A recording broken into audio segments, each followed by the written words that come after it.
mañana y 3 minutos, amables televidentes. Buenos días, bienvenidos a la noticia primera emisión. Jorge, buenos días. ¿Qué tal, Luis? Un placer compartir contigo y también con ustedes, amables televidentes. Muy buenos días y bienvenidos a la noticia primera emisión. Este lunes se anunciaron varias medidas para contener los índices de inseguridad en Manta. Esto ante el aumento de muertes violentas y otros delitos en ese puerto manabita. Veamos. Raúl Alberto Alcíbar Bravo, de 40 años de edad, se alistaba para abrir el negocio donde trabajaba cuando sicarios le arrebataron la vida de varios disparos. Estaba lavándose la boca ahí y ahí llegaron los sicarios. El hecho ocurrió en el barrio La Paz, dentro de una lavadora de carros en Manta, provincia de Manabí. De manera preliminar, ciudadano que es víctima de sicariato por producto de arma de fuego, ha fallecido en la calzada. En este cantón Manabita, horas después, el Consejo Cantonal de Seguridad Ciudadana anunció varias medidas para contener los niveles de inseguridad que se registran. Tenemos ya elaborado un plan de seguridad para la ciudad que va a ser retroalimentado por quienes conforman el Consejo Cantonal de Seguridad Ciudadana. El día viernes, por ejemplo, hablaba quien estaba representando a la Capitanía de Puerto y tenían que incluirse algunas sugerencias también que él hacía para la seguridad en el mar. En el distrito Manta, 284 muertes violentas se han registrado en lo que va del año. Pero ya las autoridades deben ponerse de acuerdo qué mismo vamos a hacer para tratar de controlar esto, porque esto es incontrolable. Hoy día matan 2, mañana 4, pasado 6, aumenta cada día. Ante el repunte de este y otros delitos, se anunció se reforzarán los operativos con la policía, Fuerzas Armadas y otras entidades de control en las zonas más conflictivas del cantón. Estamos prestos acá a colaborar en la seguridad de la ciudad con los medios que tenemos. Con cámaras, Eduardo García desde la provincia de Manabí, informó Wendy Delgado. 7 de la mañana con 5 minutos. Queremos contarles ahora que una cámara captó un violento asalto a una gasolinera en Valencia, provincia de Los Ríos. Los delincuentes se llevaron todo el dinero, producto de las ventas el fin de semana. Eran las 8:13 de la mañana de este lunes al norte de la provincia de Los Ríos, cuando inesperadamente llegó este vehículo con 5 ocupantes encapuchados y fuertemente armados, que fueron directo a las oficinas, donde 3 empleados vivieron el peor momento de sus vidas al escuchar los golpes contra la puerta, que estaba asegurada con rejas y candados. Rápidamente huyen al baño justo antes que este individuo dispare hacia el interior, todo con tal de lograr su cometido. Sabían que el dinero de las ventas del viernes, sábado y domingo estaba adentro. Luego de 1 minuto forzando la puerta, logran ingresar y se llevaron presuntamente la cantidad de $25,000, cheques y otros documentos de crédito. Pero eso no era suficiente para los antisociales. Mientras sus cómplices violentaban la seguridad de la oficina, otro tomaba el control afuera, sometiendo a los despachadores y quitándoles el dinero, para luego huir con rumbo desconocido. Empleados de la gasolinera no se pronunciaron sobre el asalto, mientras que la policía realiza las investigaciones, que hasta el momento no deja personas detenidas. En la provincia de Los Ríos, informó Martín Soto. Delincuentes robaron un cajero automático colocado al interior de una farmacia en el sector de Selma Alegre, en el cantón Rumiñahui, en Pichincha. Los sujetos se apoderaron de un monto importante de dinero. El dispositivo no contaba con el sistema de tinturado de billetes. Veamos.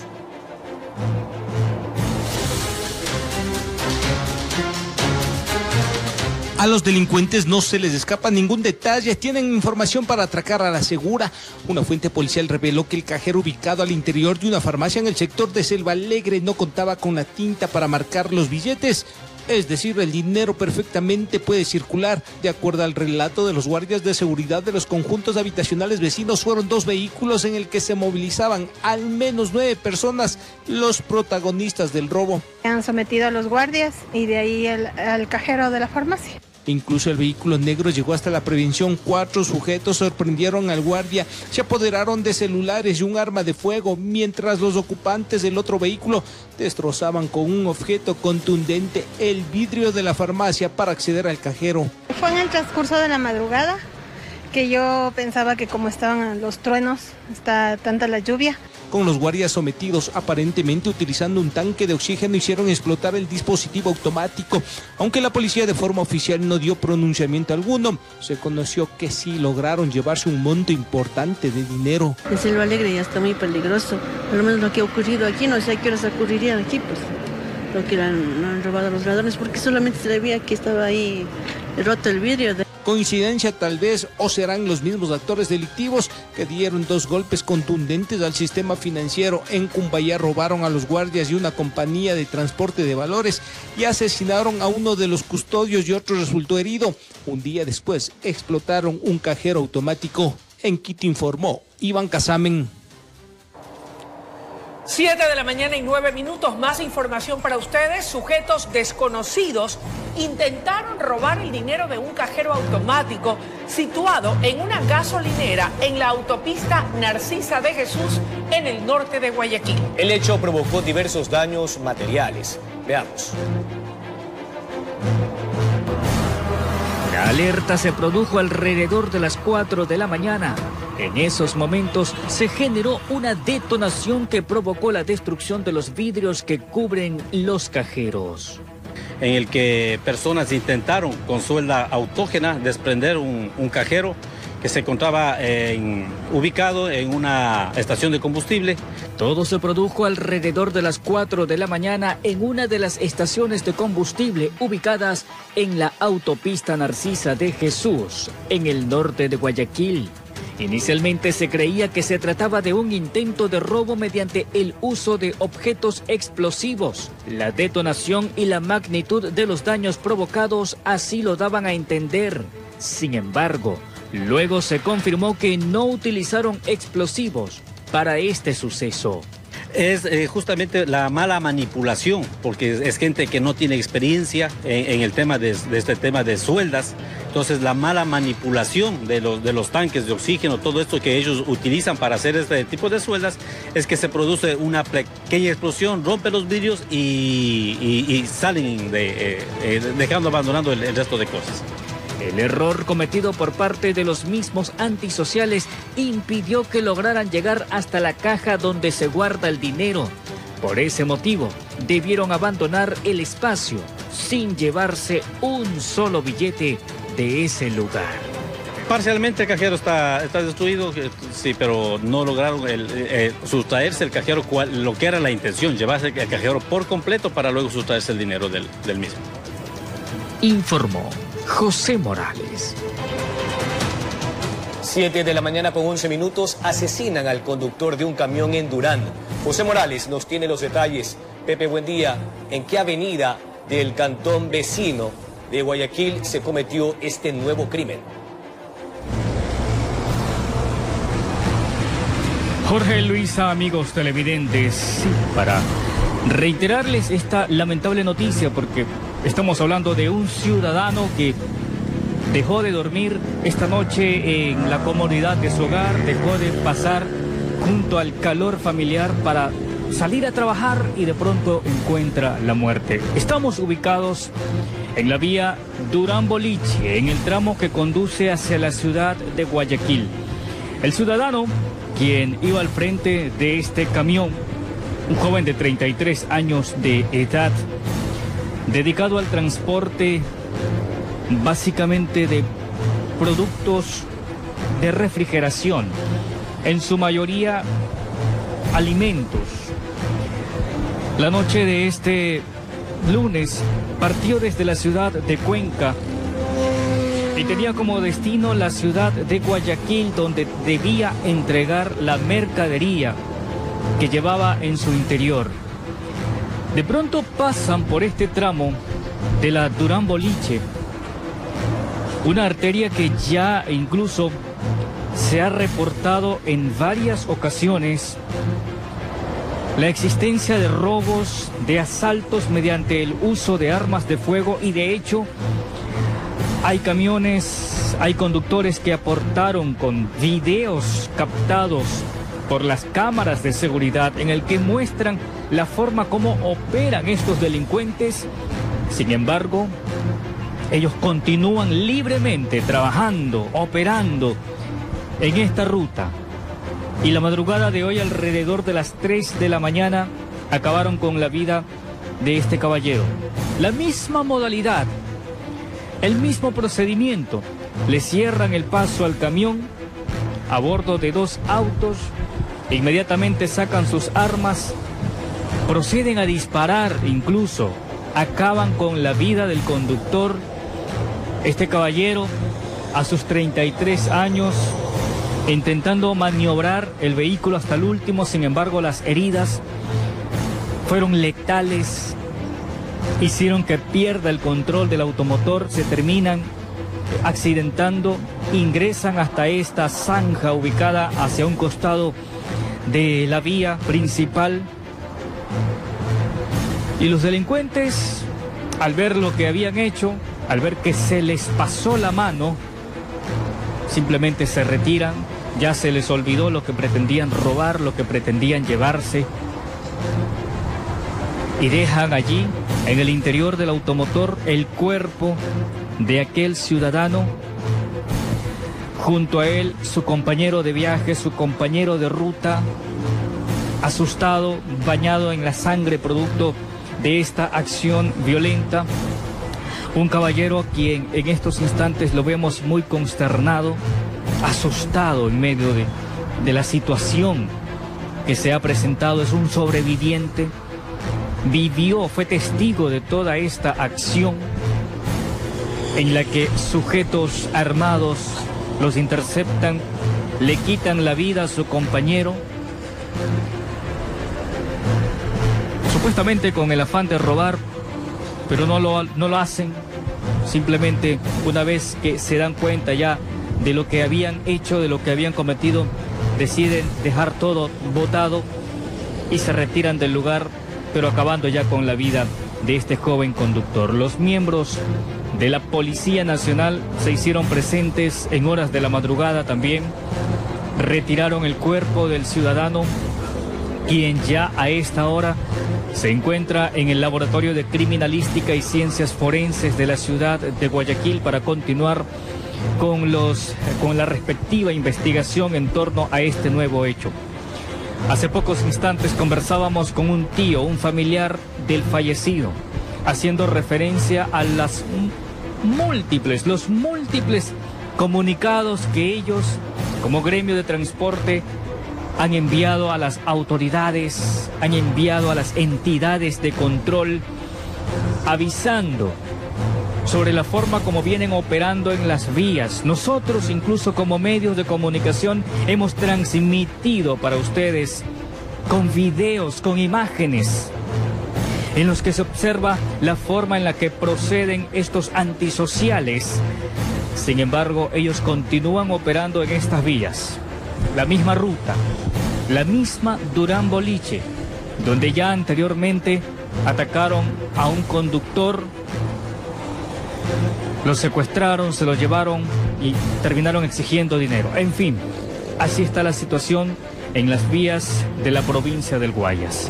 Compañeros, amigos televidentes, necesitamos por ahora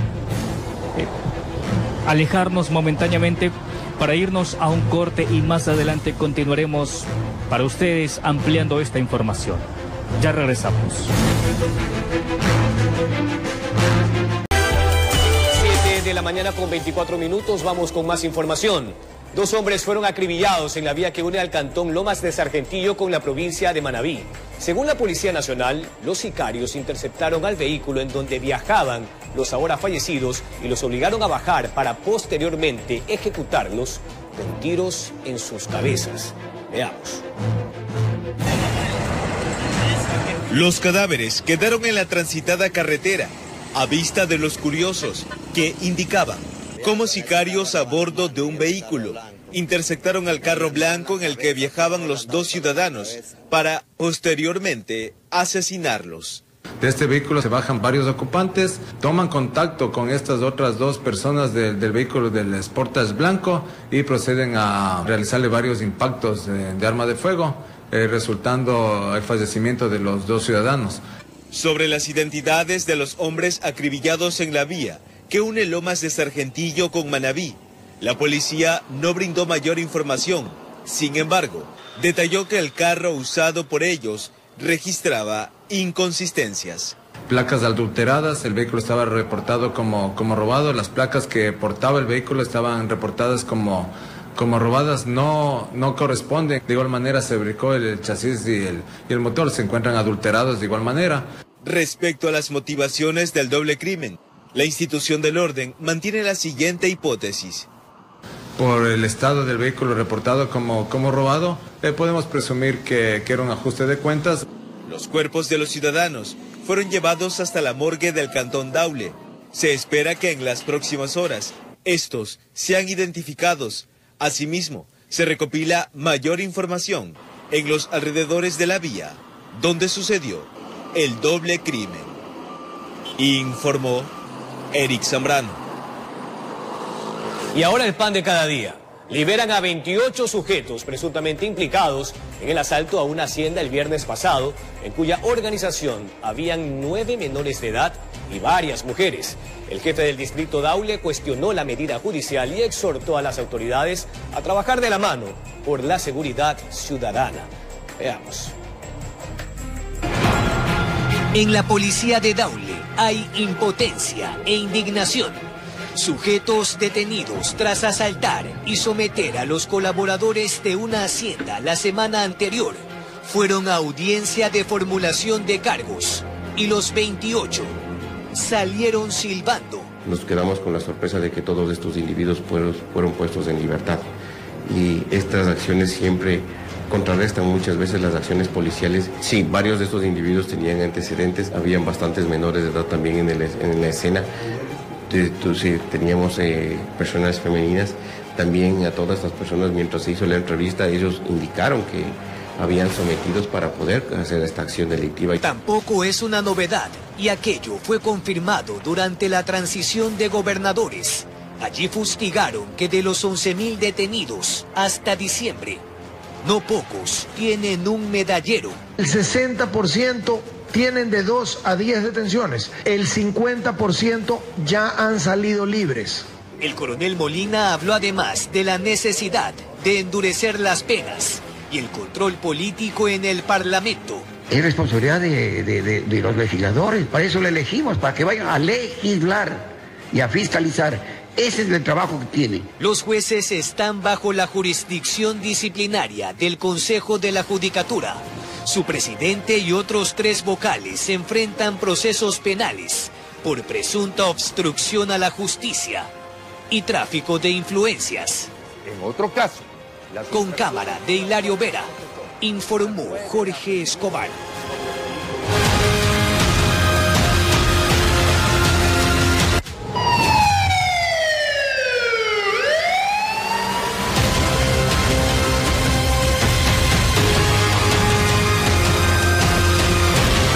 De la mañana con 28 minutos, vamos de inmediato con Adriana Peralta. Ella está en un operativo policial en un sector de Guayaquil. La idea es bajar los índices delictivos y criminales.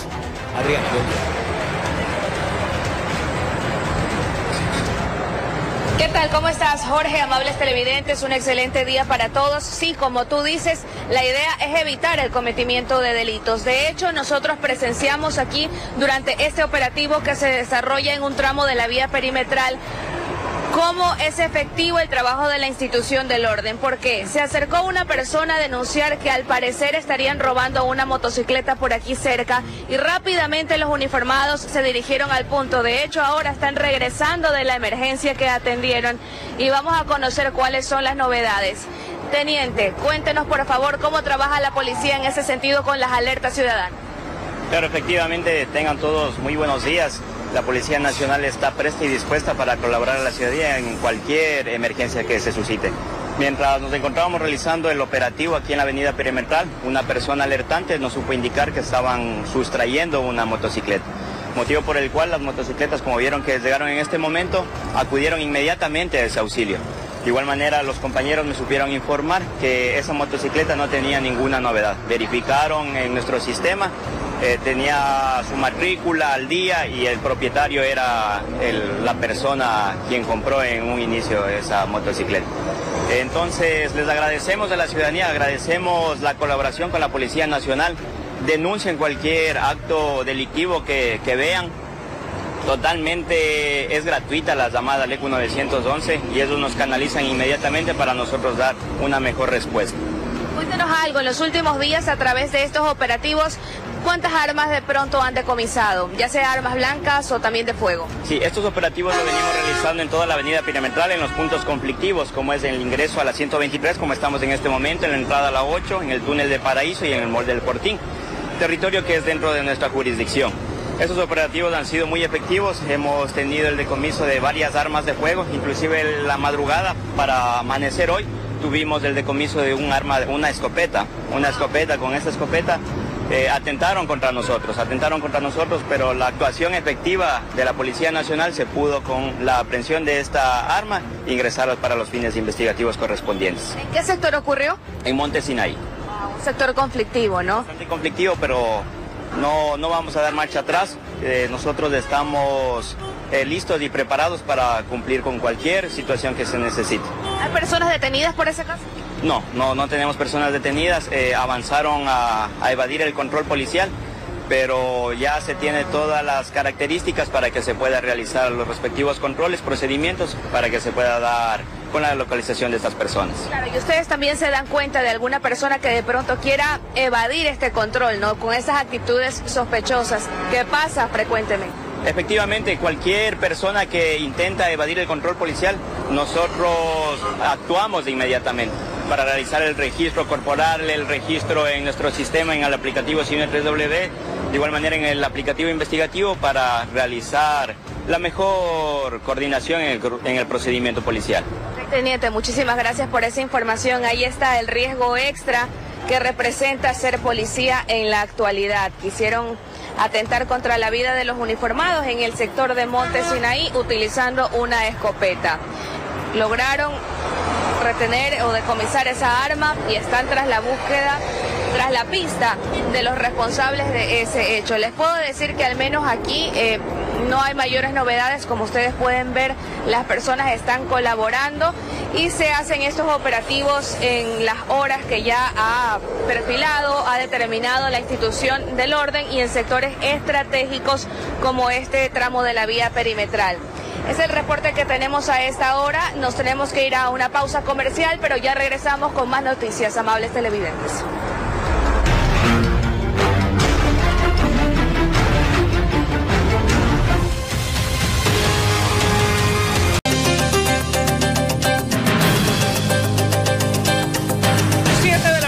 Con 39 minutos, amables televidentes, de vuelta con ustedes y en la entrevista del día nos acompaña el abogado Carlos Luis Sánchez, penalista con quien abordaremos algunos temas de coyuntura. Y comencemos por el primero. Bienvenido, qué gusto que nos acompañe. El tema del decreto ejecutivo que deja derogada la tabla de consumo. El país lo venía demandando, los ecuatorianos.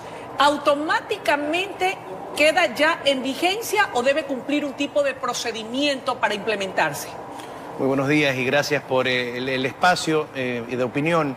La verdad es que esta expectativa que tenía el país alrededor de la derogatoria de la tabla de consumos fue una oferta de campaña. Lo primero y lo positivo es que el presidente de la República, ni a las 24 horas de haberse posesionado, cumplió con esta oferta de campaña. A diferencia de sus dos antecesores. A diferencia de sus dos antecesores. Eso marca una diferencia sustancial entre lo que significa honrar la palabra de un político que asume el poder.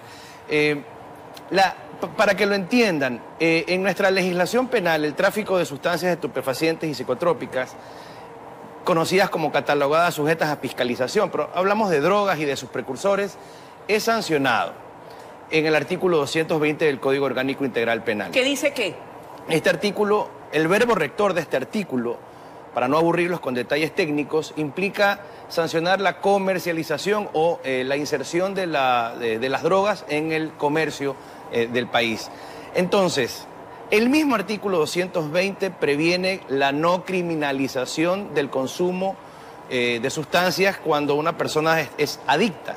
¿Quiere decir que no era necesaria la tabla de consumo? No era necesaria y lo que hacía era abundar en elementos para que los jueces tengan mayores facilidades para determinar más rápidamente si una persona es o no es un consumidor. Pero hemos visto con el paso del tiempo que los consumidores se han ido transformando en expendedores. Este fenómeno se ha venido produciendo no solamente en Ecuador, sino también en la región. Así que al final del día, por cierto, la propia Corte Constitucional ya había resuelto esta dinámica y en una consulta elevada en el año 2019 expresó que si bien la tabla es constitucional, existe y vale, sirve, no puede ser un único insumo para que los jueces determinen si una persona es consumidor o es traficante. Ahora, aquí viene el riesgo, porque quienes defendían la vigencia de la tabla o la defienden y lamentan el que haya sido derogada por el Ejecutivo, señalan que el riesgo que se corre es que los consumidores vayan a ir a prisión como narcotraficantes o como microtraficantes. ¿Este es un riesgo latente? Siempre ha existido ese riesgo con la tabla o sin la tabla. La Administración de Justicia Penal naturalmente es una institución humana sujeta a estas imperfecciones, pero eso dependerá de la buena investigación que haga la policía técnica, la buena investigación que lleve adelante la Fiscalía con los elementos y los indicios suficientes, la valoración pericial que hagan en el momento de la formulación de cargos y durante la instrucción fiscal. Y la verdad es que la tabla no es o no brindaba una certeza absoluta y en consecuencia su derogatoria no causa ningún problema que no pueda ser resuelto desde la estricta aplicación de la ley penal y de la práctica probatoria, de la correcta práctica probatoria. Ahora, la derogatoria a través de este decreto ejecutivo del presidente Daniel Noboa, ¿es inmediata o tiene que cumplirse algún tipo de procedimiento para su puesta en vigencia? Un decreto ejecutivo es un documento mediante el cual la autoridad comunica una decisión, es de cumplimiento inmediato siempre que sea publicado en el registro oficial, se ha comunicado, se ha publicado y este decreto ejecutivo tal como lo que hizo fue dejar sin efecto una resolución del CONCEP. Ahora, ¿logra resolver el problema? ¿Acaba o propende a terminar con el narcotráfico a gran escala y con el microtráfico que atenta a nuestra niñez y a nuestros jóvenes? No acaba con el problema, es un paso que pienso yo y coincido con el presidente había que dar hacia la solución integral. Además que era una demanda del colectivo ciudadano y del país. Y una propuesta de su campaña por la que la ciudadanía votó mayoritariamente. Entonces, cumplido esto, lo que le queda al presidente por delante, al gobierno nacional por delante, es solucionar los otros problemas que aquejan con relación a esta situación de salud pública, como lo son el hacinamiento en las cárceles. Una de las críticas es que van a llevar a los consumidores a las cárceles y van a llenar las cárceles de consumidores. Entonces, ¿qué faltan? Más cárceles. Primero, tener el control de las cárceles. Segundo, para que no sean centros de consumo de drogas. Pero lo más importante es poblar la red de salud pública con centros de rehabilitación para poder solucionarle este problema de salud pública a la ciudadanía. ¿No considera usted, desde su expertise y conocimiento también de lo que ha ocurrido en otros países, que más bien podría propenderse a la legalización del consumo y venta de estupefacientes y de este tipo de precursores, como ha ocurrido en Uruguay, si citamos algo de la región, como ocurrió en Portugal o como existe en otros estados de los Estados Unidos de Norteamérica? ¿Tal vez eso ayudaría o no? Yo no creo en eso. ¿Por qué? Porque pienso que profundizaría. Hay escenarios y en materia de consumo de drogas, en materia penal, la estadística es la que dicta la política criminal. Ecuador es un país muy pequeño dentro de una región que está sumida en el tráfico de sustancias estupefacientes. Yo creo que eso profundizaría el consumo y además hay que tener en cuenta que nuestra juventud, nuestro pueblo no consume marihuana de calidad, no consume marihuana que se consigue en los almacenes, consumen droga basura. Entonces, lamentablemente es lo que está dañando la salud pública de nuestro país y eso hay que detenerlo. Y la única forma de detener un acto ilícito, un acto negativo para la sociedad es prohibirlo. Lo primero que hay que hacer es prohibirlo. Por eso yo creo que son los sectores que tienden a pensar en la legalización de las drogas los que se oponen a la derogatoria de esta tabla de consumo. Vamos a cambiar de tema y rápidamente, aprovechando de su presencia con temas de coyuntura. Si bien es cierto, no quiero su lectura o percepción política, pero sí la jurídica. La Asamblea Nacional propondrá este día miércoles llamar al expresidente Guillermo Lasso para continuar con el juicio político en su contra, según se ha informado, por un presunto caso de peculado por omisión en un contrato entre Flopec y Amazonas Tanker. ¿Existen las causales jurídicas para poder censurar políticamente al exmandatario? ¿Hay esa figura contemplada de peculado por omisión en nuestra legislatura? Sí, el peculado por omisión existe doctrinariamente, desde la perspectiva doctrinaria, pero revisemos que el peculado es un delito muy especial, es un delito cuyo verbo rector implica la disposición arbitraria de fondos públicos y efectivamente, siendo un delito calificado, es decir, de sujeto calificado, el agente activo, la persona que puede cometer este delito, solamente es un funcionario público o quien actúe como delegación en el ejercicio de funciones públicas. En este caso, la omisión, que tiene fases propias e impropias, implica que el funcionario que tiene a su cargo el cuidado del erario público no lo tuvo. Pero todo delito implica dolo, es decir, para que sea delito, peculado o cualquier delito, deberá probarse ante la Fiscalía, frente a los jueces de garantías penales, que hubo la intención de causar daño, que hubo la intención de cometer el delito. ¿Cuál es la pena en caso de que ese caso como tal fuese llevado a los tribunales judiciales de la República? Las penas son variables en relación a la conducta, en relación a la participación y en relación a la gravedad del hecho. Oscilan entre los 8 y los 15 años de prisión. Sin embargo, yo quiero recordar que la titularidad del ejercicio de la acción pública penal la tiene la Fiscalía General del Estado para determinar la existencia de un delito y sus presuntos responsables. El juicio político es una cosa completamente diferente. Ok, en el caso de la propia Fiscal General del Estado, la doctora Diana Salazar, también, de acuerdo a un pedido de la Revolución Ciudadana, sería llamada a un juicio político, dejando de lado lo político, porque usted no es político ni es analista político, pero en la parte jurídica, ¿existirían causales de alguna falta en el ejercicio de las funciones de la fiscal que la orillen a ser llevada al seno de la Asamblea para ser censurada políticamente? Mire, haciendo un parangón con lo que el presidente de Noboa ha hecho derogando la tabla de consumos, este juicio político contra la fiscal general también es una oferta de campaña del correísmo. Entonces, están cumpliendo a rajatablas con su intención de ir por la fiscal general. Yo creo que desde una perspectiva muy subjetiva, interpretando lo que han hecho trascender ante la opinión pública, se entiende que le quieren atribuir a ella omisión en el ejercicio de sus responsabilidades por no acusar de ciertos delitos, por no acusar a ciertas personas en ciertos procesos, es decir, de actuar de forma selectiva.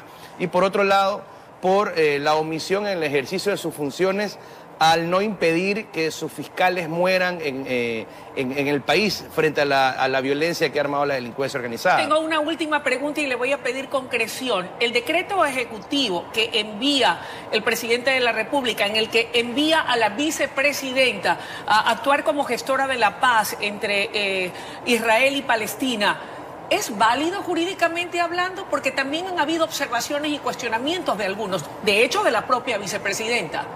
Jurídicamente hablando es válido, políticamente hablando ya es otra historia que no me corresponde a mí analizar.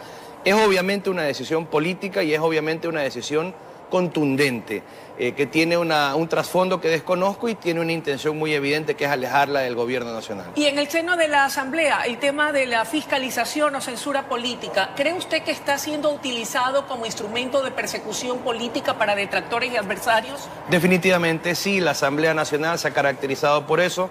6 meses atrás se suspendió el ejercicio de sus funciones y 6 meses después parece que no ha pasado un día desde que la Asamblea fue destituida y luego ha sido reconstruida prácticamente con los mismos actores y prácticamente con la misma conducta.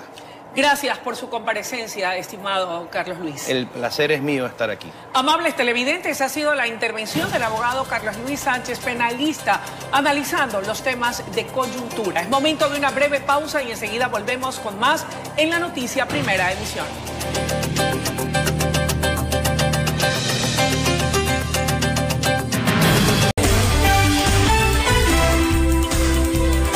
Con más información, la Agencia de Tránsito y Movilidad de Guayaquil efectuó la ceremonia de ascenso de la segunda promoción de agentes civiles de tránsito con la presencia del alcalde de Guayaquil, Aquiles Álvarez.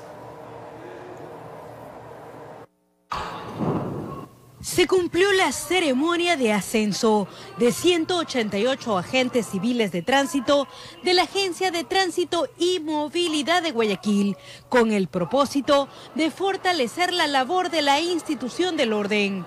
Los funcionarios pertenecen a la segunda promoción de agentes civiles de tránsito. Con ellos, el gerente de la ATM, José Franco, indicó que tiene previsto potenciar el recurso humano para brindar el respaldo a la ciudadanía. Ellos son servidores públicos, servicio a la ciudadanía, y tenemos que nosotros hacerlo en un concepto básico, es un tema de mejorar todo tema de participación ciudadana. Los agentes que lucieron su uniforme de parada se prepararon para controlar el tránsito en la ciudad, que cuenta con gran flujo vehicular. Esta ceremonia se desarrolló en el Centro de Convenciones de Guayaquil con la participación de Fernando Cornejo, presidente de Segura EP. Informó Maite Morán. 7:58, la obra de teatro Nativo se pone en escena este viernes 1 de diciembre a las 15 horas en el Museo Antropológico y de Arte Contemporáneo MAC. Los actores son jóvenes pacientes de la Unidad de Conductas Adictivas del Instituto de Neurociencias. ¿Qué lleva a una persona a querer vivir en un mundo imaginario distinto a su realidad familiar y social? A creer que una sustancia al parecer inofensiva lo llevaría al paraíso, cuando lo que encontró fue el infierno. La obra de teatro Nativos busca justamente explicar el entorno y el contexto que existe detrás de un joven que pensó en algún momento de su corta vida que la solución a sus problemas estaba dentro de una hoja de papel. Y un poco pone en escena que el adicto no aparece de la nada, sino de un contexto familiar, de una historia y de una cultura que tiene pues obviamente trascendencia en patrones que se adquieren de generación en generación. Los actores de esta puesta en escena son 22 pacientes de la Unidad de Conductas Adictivas del Instituto de Neurociencias que tienen entre 3 y 6 meses en tratamiento. Actividades como estas les permiten reinsertarse en la sociedad. Aprenden a desarrollar habilidades sociales, aprenden a conocerse un poco más, a relacionarse mejor, a entrar en contacto con su cuerpo, con su movimiento, a conocerse un poco más, a establecer dinámicas de grupo, fortalecer su autoestima, su seguridad personal. Es decir, se identifica que son capaces de lograr muchas otras cosas que no están relacionadas con la vida de consumo. Es aceptarse, aprender a amarse y respetarse, tener la oportunidad de conocer a esa renovada persona que crece en ellos y que puede ser lo que quieran ser. Gente que está dispuesta a exponerse, a jugar, a mostrarse, a crear una historia, a mostrarnos un personaje y a hablarnos de todas aquellas cosas que le dan miedo. Hombres y mujeres que ahora saben que cambiar de estilo de vida es posible, pero que se requiere a más de fuerza de voluntad, creer en sus propias capacidades y mantener la disciplina. Los invitamos este viernes 1 de diciembre a las 3 de la tarde en el auditorio del MAC a ver la obra Nativos, una obra del ciclo UCA Educa del Instituto de Neurociencias de la Junta de Beneficencia de Guayaquil. Los esperamos. Informó Maite Morán. Bien. Tenemos más información para ustedes, presten mucha atención. Una cámara captó un violento asalto a una gasolinera en Valencia, en la provincia de Los Ríos. Tenemos los detalles. Yo no tengo esa información. No la tengo. En Estados Unidos, el personal de la Unidad de Marina Táctica del Departamento de Seguridad Pública de Texas llevó a cabo el dramático rescate de un grupo de migrantes que se estaban ahogando luego de haber sido arrastrados por la fuerte corriente del río Bravo, mientras intentaban cruzar de manera ilegal a suelo estadounidense desde México. En un momento se observa a los oficiales aplicando técnicas de resucitación cardiopulmonar a una persona que había sido sacada inmóvil del agua. Bárbaro, mira tú a lo que se exponen estas personas en la búsqueda del sueño americano. Que termina en pesadilla. Amigos, así concluye la presente emisión de La Noticia. Muchas gracias por su atención, pero ¿qué viene luego, Luis? Mi querido Jorge y amables televidentes, lo que viene es la noticia en la comunidad. De nuestra parte, muchas gracias y que tengan un buen día. Un fuerte abrazo.